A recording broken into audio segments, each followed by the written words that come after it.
Hello friends, welcome back to my channel. তো আজকের blog আমি এখান দিয়ে স্টার্ট করছি ঠাকুরের আশীর্বাদে। তোমরা নিশ্চয়ই সবাই ভালো আছো, আমিও ভালো আছি। তো আজকে আমাদের রান্না হয়েছে ভোলা মাছের তরকারি, ভাত আর ডাল। জানোই তো বাচ্চার সংসারে 14 পদ রান্না করা সম্ভব হয় না, তাই আমরা এই 3 পদেই আজকে সন্তুষ্ট।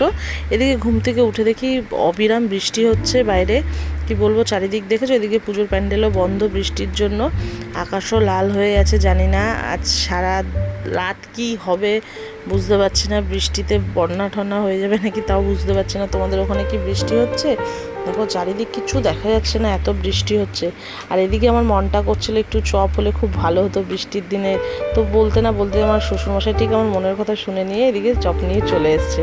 তার মধ্যে তো ডালের বড়া কিছুটা আমার শাশুড়ি আর বড়ি খেয়ে নিয়েছে। তো এদিকে আমি নিয়ে নিয়েছি আচার, লঙ্কা কুচি, পেঁয়াজ কুচি আর একটু ম্যাগির মশলা। জানো তো, এরকম করে কখনো মুড়ি মেখে দেখবে, দারুণ টেস্ট হয়। তো আমাদের বাড়িতে তো সবাই খুব আনন্দের সঙ্গেই খেয়েছে। আমি ফার্স্ট টাইম এরকম ভাবলাম, দেখি এরকম মেখে দেখি কীরকম হয়। তো মাখলাম, বাড়ির সবারই মোটামুটি মুড়িটা খেতে খুব ভালো লেগেছিলো। তো আমি আগে আলাদা ওটাকে মেখে নিলাম, মেখে নিয়ে এবার মুড়ির মধ্যে দিয়েছি। তো তোমাদের দেখানোর জন্য জাস্ট এরকম সরিয়ে সরিয়ে দেখাচ্ছি। তো ওদিকে বললাম শ্বশুরমশাই চপ এনেছিল, তো আলুর চপই বেশি পেয়েছিল আর একটা সিঙ্গারা ছিল, তো ওগুলো দিয়েই মেখে দিলাম। ডালের বড়াটা আমি এর জন্য রেখেছিলাম, মেয়ে খেতে খুব ভালোবাসে।